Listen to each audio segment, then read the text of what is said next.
bathroom in Camden Yards Stadium, and I am furiously texting my friend Katie. 5 excruciating minutes have passed, and I've heard nothing. I'm shaking, I'm sweating, my head hurts, I'm about to throw up. I'm afraid to look at my phone, and I'm also afraid to not look at my phone. I had been in a relationship for 20 years, but not with the same person. I'm a serial monogamist. I moved from one relationship to the next with very little time in between. And the few times that I had tried to date casually or date multiple people, I had always ended these things in complete disaster. Like once, I was trying to date 3 guys at the same time, and I had invited them all to my house to a party I was throwing without regard for the fact that that was probably an idiotic idea. I clearly did not understand the rules. I didn't understand the protocol of dating more than one person at a time. But then again, my long-term relationships had not experienced a lot of success either. And so a few years ago, I found myself once again trying to play the field. And I had come up with a genius strategy. Because I really wasn't dating anyone seriously in DC, I had decided that I was going to go to the Burning Man Festival alone. And that's where I met Kurt, dancing in front of a DJ booth in the middle of the desert. I knew nothing about this guy, and he said, you know what, Kathy, we should go for a walk, and we should look at the stars. It was so romantic, you know, and he was like very West Coasty, and it turned out that he was from California, and he was going through a divorce. The wounds were very fresh, and he was both geographically and emotionally unavailable. But he was passionate about 3 things: his kids, baseball, and me. And I decided that it might be kind of fun to have a boyfriend in California, and also smart. And so I started this cross-country dating strategy. I mean, if I'm dating someone on the West Coast and I'm dating a few people on the East Coast, like what are the chances that I'm gonna run into these awkward situations again? I mean, it was really genius. I don't know why I hadn't thought of this before. But then I got a little greedy. I met Joe on a business trip, and Joe was from New York, and he was really cool. He like wore cowboy boots, and we met on this like TV commercial shoot, which sounds glamorous, only we were in this really like remote countryside area of Pennsylvania, and we were totally bored, and so we spent a week together like bantering and flirting and bonding over like silliness and boredom. And on the very last day of the shoot, Joe took me to breakfast, and he said, you know what, Kathy, I have a crush on you, we need to go out. So I was sold. I mean, and I accepted, because really like when I thought about it, for any period of time, dating someone part-time on the West Coast who had an ex-wife who potentially wanted to kill me, and some random potential dates in DC did not really equal a real relationship. I mean, people, let's face it, I was practically single. So Joe loved the Orioles, and he asked if I would be willing to meet him at a game at Camden Yards, and I agreed. And so, you know, I leave work early, and I go to meet him, and he's waiting for me at the harbor, and he's got this, you know, he's got gifts. He's got this like classic vintage Hall of Fame Orioles jersey, and the orange baseball hat, you know. And so there I am, like all decked out in this gear, and I knew nothing about baseball.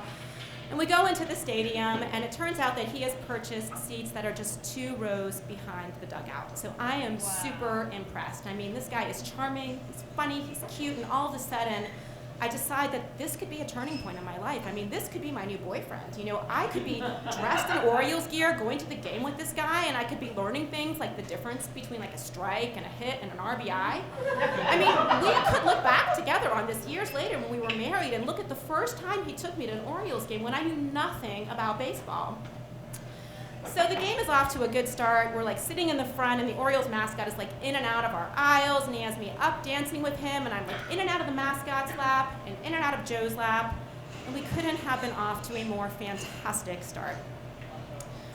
About 15 minutes into the game, I decide to pull my phone out just to see if anyone had called or texted me, and a message from Kurt caught my eye. It said, "I can totally see you." My heart was in my throat. Totally see me? From where? From here? From California? I discreetly pulled my phone to the side of my seat, and I opened up the rest of the message. "I can totally see you on TV right now." I looked out into the dugout, and I instantly saw the cameras, the television cameras. This game was being nationally broadcast. As any normal person would do, I grabbed my purse. I have to go to the bathroom, and I went to go hide in the bathroom because that's what you do when you're in a precarious situation, and that's where I was, you know, when I was texting my friend Katie with no response. when a second, more rational thought came to my head. I would just leave the stadium and I wouldn't respond to him. I wasn't his girlfriend after all anyway. I mean, he'd probably be worried, but he'd get over it. And then I came to my senses because a third and more sensible thought came to my mind. I would leave, but I would text him and I would tell him I got sick. And that way I wouldn't hurt his feelings because I just hated the thought of hurting anyone's feelings. And at this moment, the truth did not seem like such a good idea. But that's when the text started blowing up my phone. Joe, are you okay? You've been gone a long time. Yes, I'm sorry, long line. Kurt, I know I just saw you on TV, but now you've left your seat. What are you doing? Oh my God, I texted Katie again. Where are you? I need you. Joe, when you come back, would you mind bringing a couple of drinks? Sure, no problem. Oh my God, now I have to go back. Kurt, I swear to God, I just saw you on television at an Orioles game dressed in an Orioles outfit. Who were you with? I had to respond. And for reasons I really don't even understand today, I said, I'm with my coworkers.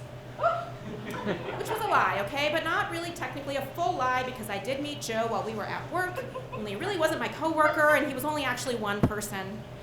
So I get the drinks, I go back, I am flushed, I'm sweating like I've just been at the gym. I have absolutely no idea how this is gonna play out. And Joe looks immediately concerned when he sees me. Are you okay? Yeah, I'm totally fine, and I can feel my phone vibrate in my pocket. And as I sit down to pull out my phone, it's Kurt. Oh, there you are. Are those your coworkers? I stop for the first time and I look around at the people seated in front of me and behind me, and I realize that everyone in this section, with the exception of Joe and I, are wearing t-shirts and jerseys from the opposing team, the Pittsburgh Pirates. In the heat of the moment, I decided that yes, these people were my coworkers, and I was gonna start to treat them as such. And so I started like chatting it up with the people to the right of me, and like to the people to the side of me. And I was like high-fiving them when the Pirates scored, and they were shouting things like, oh my God, we've converted her. What are you doing? Joe asked me like 17 times. At one point I had flipped around to the seats behind me, and I was like dancing with this strange man and his wife. I was even hugging them. Are you gonna come back to your seat? Joe asked. I mean, at this point, like, the Orioles mascot had even come back, and I was bringing all of my new friends over to meet him. My new fake coworker friends. I had lost it. I had gone completely crazy. And I was so exhausted from the show I was putting on that I had no idea what to do, and so I slumped back in my seat around the 9th inning. As the game was over, I pulled out my phone one last time. It was Kurt. You look like you're having fun. I'm sorry I was stalking you on TV. And finally, my best friend, Katie. What's wrong? I just got your text messages. Are you okay? No, Katie, I'm not okay. I'm having a nervous breakdown. I didn't have to look at Joe to know that we had broken up in the middle of our first date, before we had actually really ever kissed. And we left the stadium in complete silence. I tried to think of awkward things to say or anything, but I just had absolutely no words because I was so humiliated from the show that I had just put on. And we walked to the parking lot very slowly, and we got outside and we were nearing my car, and I could feel him stop behind me. And so I stopped, and I finally turned around to face him, and I lifted my eyes off of my feet, and we made eye contact, and he looked at me with his deep blue eyes, and he simply said, "Can I have my jersey back?" Sure, Joe. But he did let me keep the hat. I never saw Joe again after that, and within a couple of weeks, I broke it off with Kurt and all the other randos I was dating in DC, because I was clearly not equipped for the level of work and transparency required to date multiple people. When it came to playing the field, I needed to stick to just one.